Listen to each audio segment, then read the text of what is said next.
I know I started shooting. I do know that. So, can you tell me what happened today? You hurt some people today, man. You killed 2 people today. Palm Beach County, Florida. A 22-year-old man, a detective, an interrogation room. What he said next would end his life as he knew it. Hello, sir. How are you? You okay?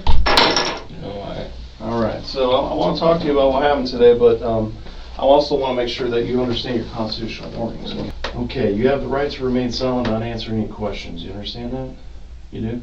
Do you mind just saying yes? Because I don't want to interpret your nodding as a no. Yeah. You still have handcuffs on here. I want you to sign that, just stating that I read that to you. Here, take this off. You're not going to get crazy or nothing, right? Nah. Not going to try to fight me, nothing like that? All right, here, look, you got it? All right. You can have a seat. Yeah, just go ahead and sign. I'm just going to say that to you. On the 22nd of November, 2022, at approximately 6 o'clock in the morning, Palm Beach County Sheriff's Office deputies responded to a shooting at a residence on Sneed Circle in Loxahatchee, Florida. 2 people were dead, 2 others critically wounded. A 1-year-old child was inside the home. Within hours, 2-year-old Eric Walker sat across from a detective and waived his right to remain silent. Before any questioning began, the detective administered Miranda warnings, a constitutional requirement established by the Supreme Court in Miranda versus Arizona, decided in 1966. The ruling mandates 4 advisements prior to custodial interrogation: the right to remain silent, that statements may be used against the suspect, the right to an attorney, and the right to appointed counsel if indigent. Walker acknowledged each warning and signed the waiver, legally consenting to speak without an attorney present. That decision would seal his fate.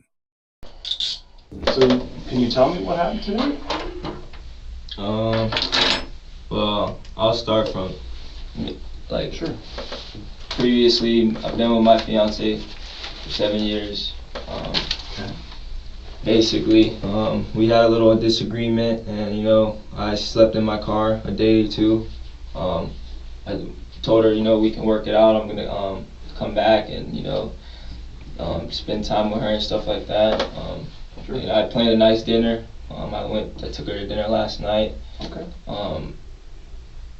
I spent a lot of money. Spent $180 on dinner last night. And I got home, and something was just off. I felt that it was off. And when she went to sleep, I went through her phone, and I found that she was, cheating on me. So I confronted her about it. I said, it hurts because I've been loyal for 7 years and I've never cheated, and this hurts. And I got mad. I started punching the TV. I smashed the TV. I went outside. Her peoples were being really like hostile to me. So I let the anger get the best of me. I grabbed my bat. I smashed her car, her windows and stuff like that. That happened. Then I was gonna turn myself in last night, but I felt really sick. So I waited till this morning. I went this morning to the gun club and tried to turn myself in. They said there was nothing in the system. So I went over there. I needed my nausea medicine and stuff. I went over there. I was trying to be nice. They were all outside ganged up, and I was trying to be nice. I said, I'm just here for my medicine, and I'm sorry. It got the best of me last night, and I apologize for all this. And her mom had a bat. She walked up to my car with the bat, and her mom's a big lady. So after that, she was basically threatening me with the bat. She had it in her hand, swinging it and stuff.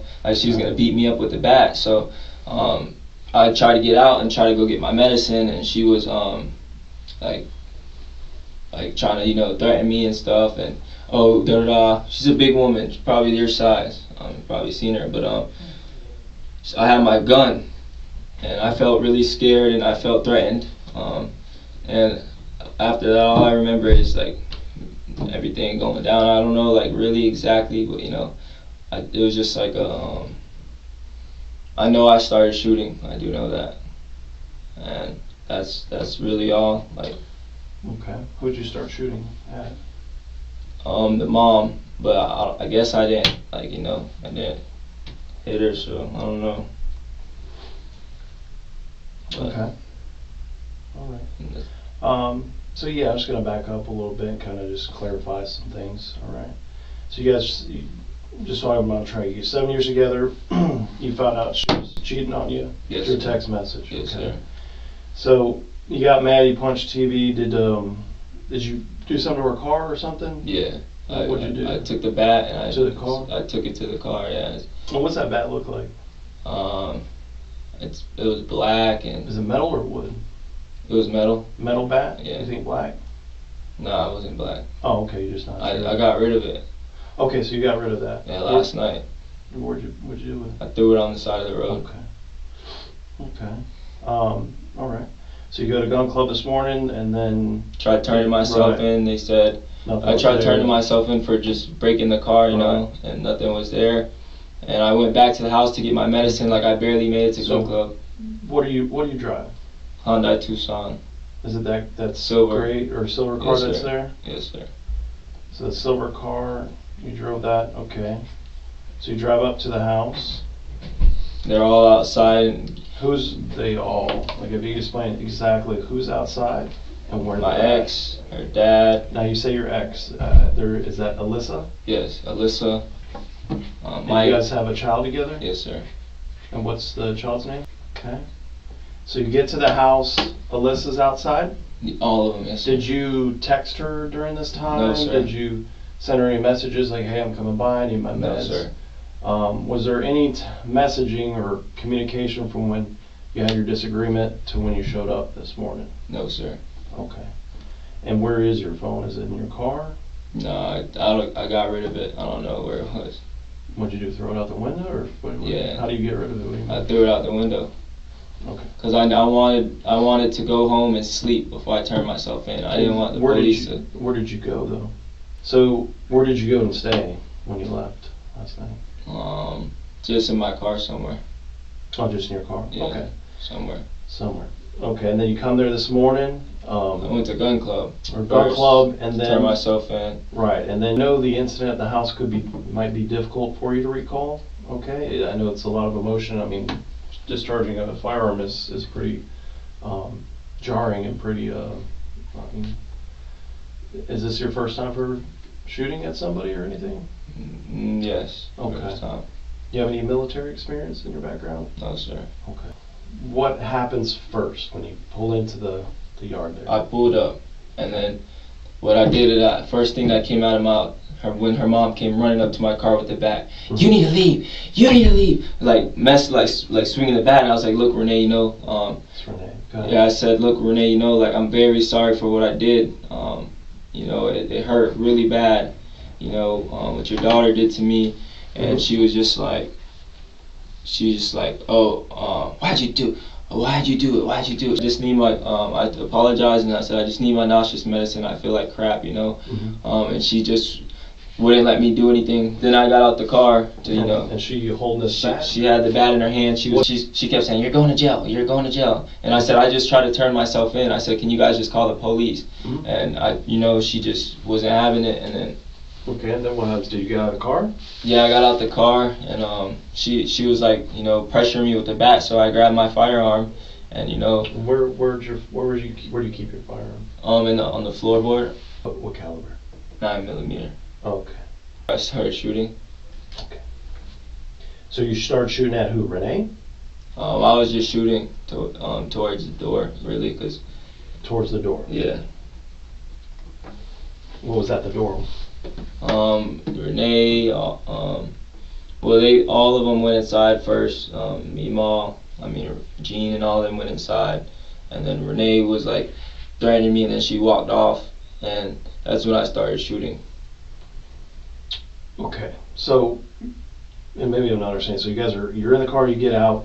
They start going back in once you get out to the house? Not Renee. Okay, so Renee stays out, but everybody else is inside? Yeah. Okay. And you start shooting at that time? Yes, sir. I don't want to put words in your mouth. Well, tell me why you start shooting at that time. Because I was scared. Scared? Yes, sir.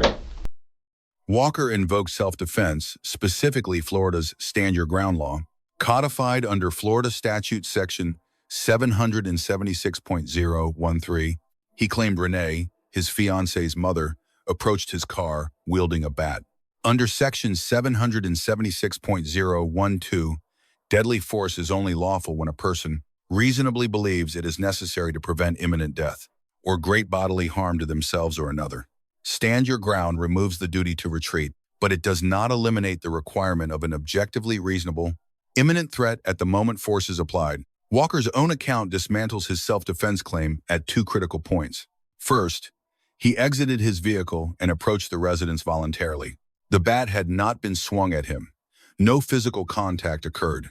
Under the objective reasonableness standard, established in Graham versus Connor, decided by the Supreme Court in 1989, the force used must be judged against what a reasonable person would believe in that moment, not what Walker subjectively feared.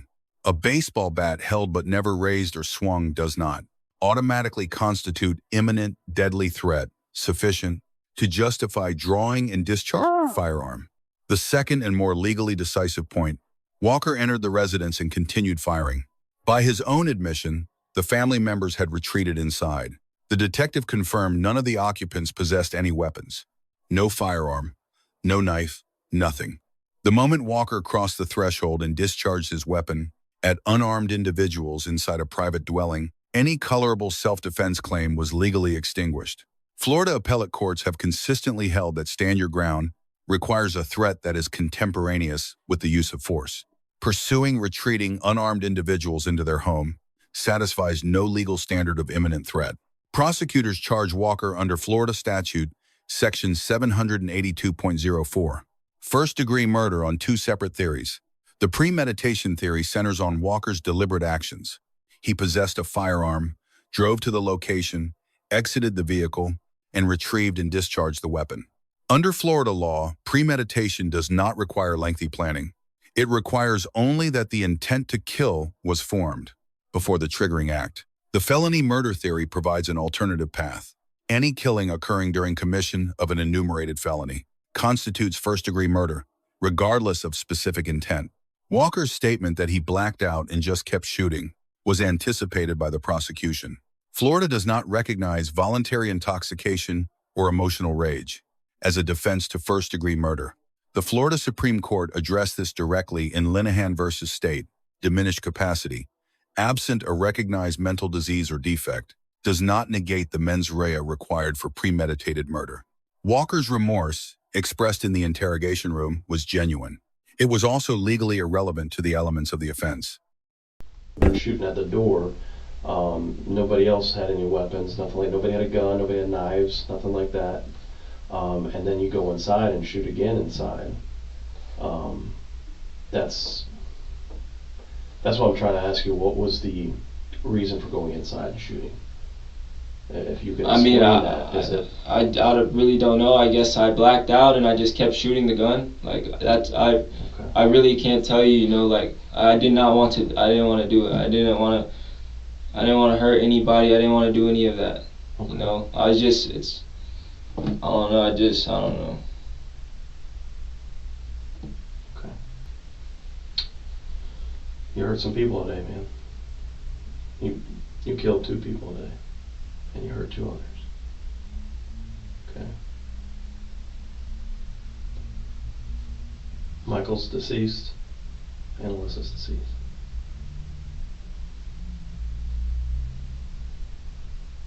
And I know you had the last night issue with Dad. That's a fight.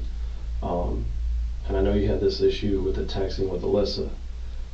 But as far as today, you've only said that it was Renee had a little bat and she never swung it at you, nothing like that. So you do understand why you're going to be charged with 2 counts first-degree murder and 2 counts of attempted murder. Okay? Mm-hmm. You understand that? It's all good. Understand I'll that? take my consequences. Okay. All right. Anything else you want to add to this statement today? And everything you said is the truth? So help you God? Truth. The interrogation itself produced a textbook valid confession. Miranda waiver, knowing and voluntary. Detective conduct, methodical, non-coercive, constitutionally sound. The confession was fully admissible under the Fifth Amendment framework. Physical corroboration was equally decisive. A Springfield 9mm handgun recovered at the driveway, exactly where Walker said he placed it. Crime scene forensics aligned with Walker's stated account. The evidentiary case required no inference. Walker told investigators precisely what he did, swore it was true, and accepted the consequences. Eric Walker, grade F, 2 counts of first-degree murder, 2 counts of attempted first-degree murder. His claim justification fails under Florida Statute Section 776.012. The threat was neither imminent nor objectively reasonable. At the point he entered the home and fired on unarmed occupants. Sentence: 4 concurrent life terms without possibility of parole. Palm Beach County Sheriff's Office Detective, grade B+. Miranda administered correctly. Waiver properly obtained. Interview technique was patient, non-coercive, and strategically effective. The grade falls short of an A due to limited follow-up on premeditation indicators in the hours prior to Walker's return. Details that could have further foreclosed mitigation arguments at trial. 3 legal lessons from this case. 1. Stand your ground is a defense, not a license. Removing the duty to retreat does not authorize pursuing, retreating individuals and continuing to use deadly force. The threat must remain imminent at every point force is applied. 2. A Miranda waiver, once signed, is binding. Suspects who believe talking will help their case overwhelmingly underestimate how their own words will be used by the prosecution. 3. Self-defense claims collapse when the defender becomes the aggressor. The law draws a clear line between protecting oneself from harm and carrying that force into a space where the threat no longer exists. Let us know if there is an interaction or legal topic that you would like us to discuss in the comments below. Thank you for watching, and don't forget to check out our second channel, Street Bodycam, for even more police interaction and courtroom content. Put your hands behind your back. You try not to put them so tight. Yeah, I will. I'll make sure they're double up too. Just put them like your palms. What's more comfortable? That's comfortable for you? I mean, that's what they told me to do. Okay. This injury here on your arm, was that from today or? Okay. Right here. Yeah, no, that's from that too. You could take a picture. Yeah, let me get that too. That was from last night? Yeah. And was it on the car? Yeah. And you were in the car? Okay. All right. Yeah, just put your palms together. It's a little bit more comfortable for you.